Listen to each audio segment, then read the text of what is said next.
Hi guys, today I'm going to be talking about shock positions. So obviously there's quite a few holes at the bottom, quite a few holes at the top that you can mount your shock in. So how on earth do you know where to put it?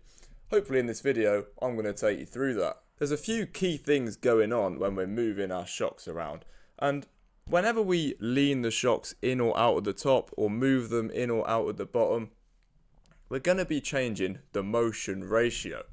Now the motion ratio means how much the shock and the spring move versus how much the wheel moves. So let's imagine we hit a bump, the rear tyre lifts up 10 millimeters, the shock and the spring might only move in 6 millimeters. Anytime that we lean the shocks in on the tower or we move them in on the arm, we're going to be reducing the motion ratio. So the further in that the shocks are, when the wheel moves, the shocks move less. If we think about just the spring to start with, that means that when our tyre moves up, the spring is moving less, and that means that it doesn't produce as much force. It basically makes it as if we're running a softer spring. Then when we think about the shock, the piston is moving less distance through the oil, so it doesn't actually move through as much oil as the wheel comes up and down. And what that means is that the damping when you feel it at low speed is reduced, and also when you land a jump and you get those big impacts, the damping's also reduced at that point. So when you're moving your shocks in either on the tower or on the arm and you're reducing the motion ratio, overall you're kind of just making your suspension a bit softer.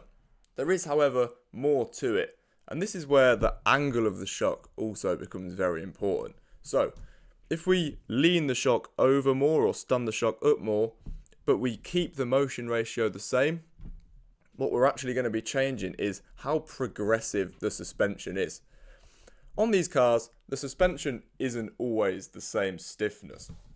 Depending on where we are in the travel, depends how much force the shock actually produces into the tyres. And that's because of the angle between the arm and the shock changing. When the car's almost at full travel, the arm and the shock are not very close to 90 degrees to each other. They're at a very acute angle. That means that some of the force of the shock goes into sort of trying to push the arm away from the chassis and not necessarily straight down. Where the most force is produced is where the shock and the arm are at 90 degrees to each other, and that is the closest when we're at the bottom of the travel. You're closest to that 90-degree angle. And the closer you get to that, the stiffer the suspension is. So as we move our suspension from full droop to full compression, it actually gets stiffer and stiffer. And the more that we lean the shocks over, the more that effect is increased. So how do we go about choosing the shock positions? We're going to a track, we know what the track's like. How do we choose where to put our shocks? Just to start with, let's think about how far sort of in or out we want to mount our shocks. Do we want to mount them quite wide on the tyre and the arm, or do we want to mount them further in? At this point, kind of ignoring the shock angle.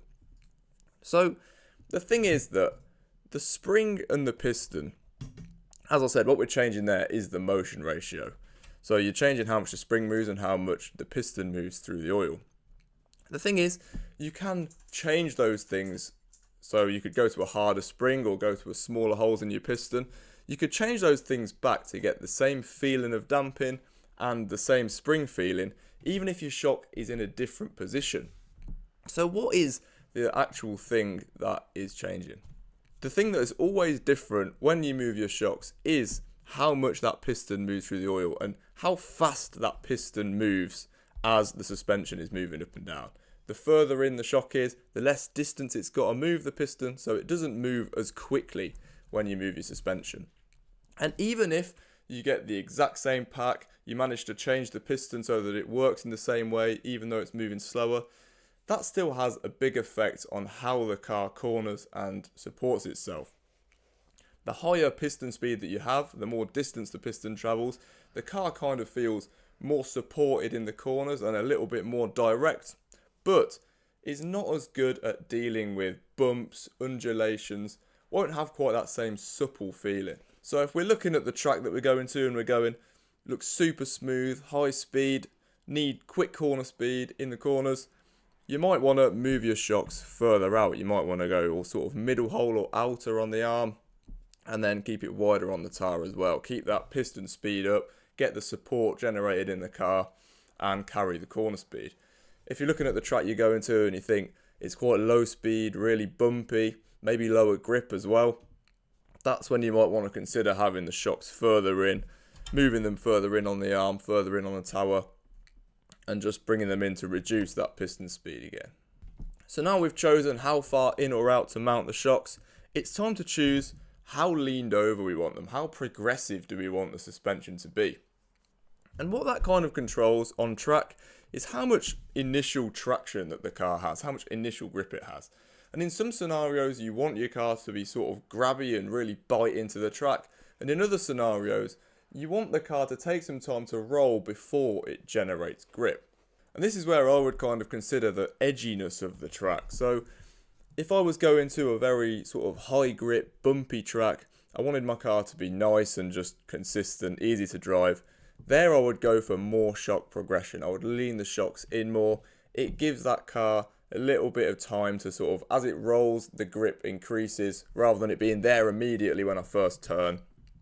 Sort of if you hit a bump as well, you're not going to get that immediate reaction because the suspension sort of needs to move a little bit before it gains some stiffness. So edgier, high grip, bumpy tracks where you just want to mellow everything out, go for more leaned over shocks. If you're going to a sort of more low grip, floaty track, and there aren't any bumps, you kind of want to just generate some traction and get some more bite out of the car. Maybe you want your car to be faster, it just feels a little bit numb through the corners. That's where you'd want to go with more stood up shocks. Get that more initial traction and reaction out of the car.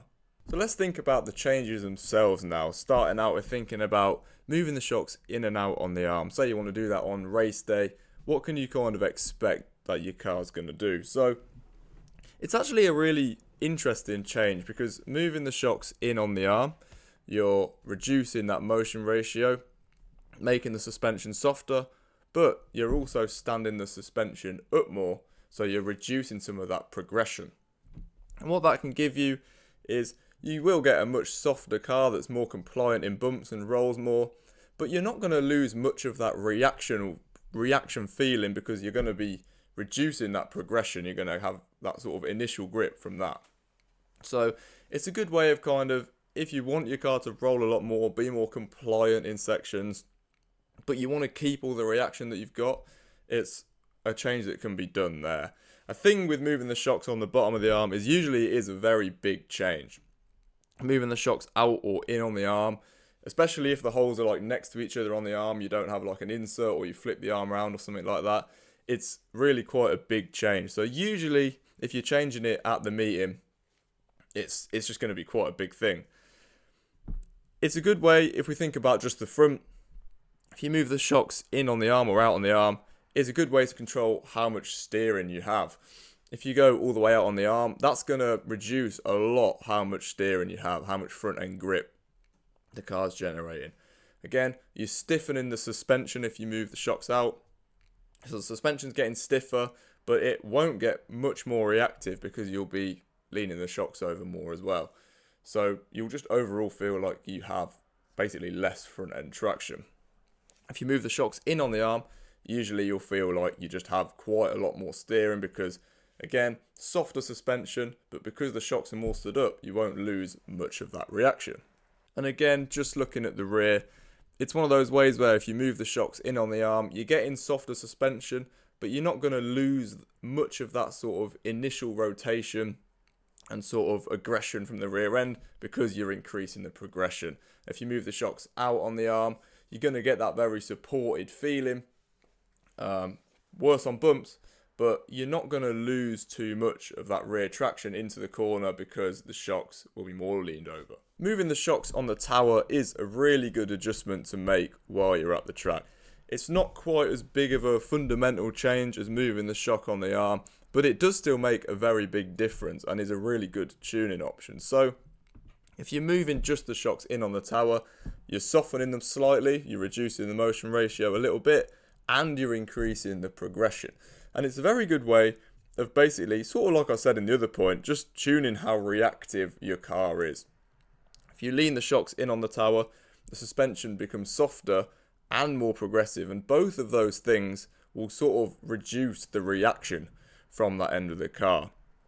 So again, say you're on a track, it's very bumpy, maybe higher grip than you expected, and you've just got that edgy feeling where you don't really want to turn the steering wheel. It's all just a little bit scary and you've got no confidence. Leaning the shocks in on the tower, front and rear, could be a very good way to just mellow all of that out. Just calm the car down and get you some more confidence.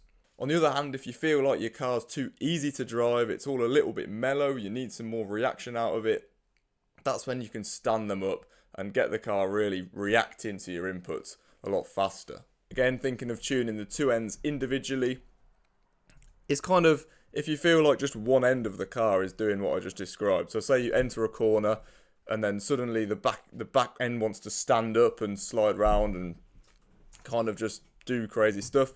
That's when leaning the rear shocks in is a good one, just to keep the rear end.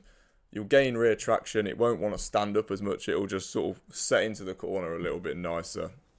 Again, if the back feels like there's just no rotation into the corner, then you could stand the shocks up, that's going to be quite a good one as well. And moving on to the front, it's quite good for controlling the steering feel of the car and how reactive the front end is if you just do the front. So again, say you enter a corner, you get loads of initial steer in the car, sort of bangs into the corner, and then it just understeers after that. That could be when you want to lean the shocks in, calm the reaction down, and then sort of let the car dive in more, roll in more, and then because of the softer suspension, gain that steering in the mid corner and the exit. That's something actually, when I was doing Formula Student, I was sort of in charge of the suspension and stuff, and that was one of those things we had where when we were testing the car, the driver just kept saying, it has so much steering into the corner and then it just understeers, and you could see it watching. And instead of buying springs or anything, I literally just changed the length of the pull rod in order to make the rocker a little bit angled differently to the shock. So basically, it was just softer and had a little bit more progression. It's kind of the same thing as doing this. And it just completely transformed how the car worked. And it ended up being really good at the competition. So that's one of those things where it only seems like a small change, but sometimes you don't need to change spring or change position on the arm, things like that. You can just lean the shocks in, get a bit more progression, and that could be a really good one.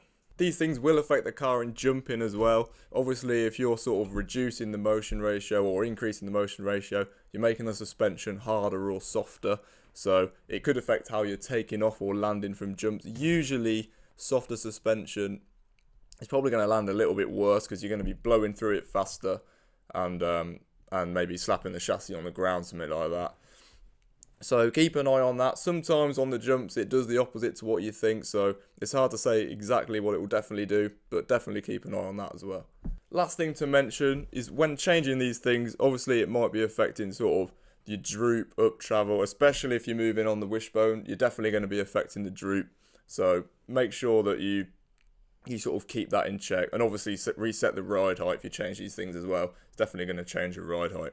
And that's it for this video. I hope that you've enjoyed it. I hope you've learned how to set your shock positions on your car, and we'll see you in the next one.